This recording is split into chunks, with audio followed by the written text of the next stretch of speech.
Hi everyone, in this tutorial video we're going to show you how to install MetaLocator on WordPress. The first thing you need to do is obtain the installation code for the locator that you're trying to install. To do that, log into MetaLocator, click Interfaces, and then click the Install button next to the interface that you want to install. That will present the installation code.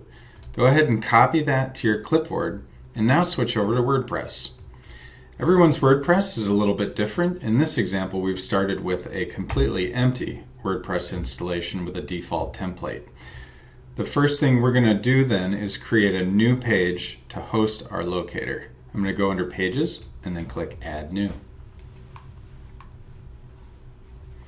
That'll give us an empty page. I'm going to call this Locator. Of course, you can call it whatever you like. And then we're going to add a block, and we're going to use the custom HTML block. That will allow us to paste the code provided by MetaLocator directly into the page.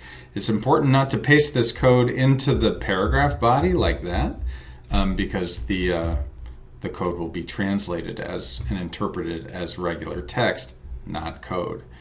Now that I've got the code inserted in a custom HTML block, I'll go ahead and click Publish.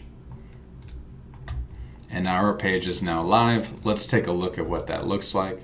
Now you can see that the locator loads exactly where we placed the code according to the design that we created in the interface builder. That's all there is to it. Create the interface, copy the code, paste it into WordPress, and you're off and running. Thanks.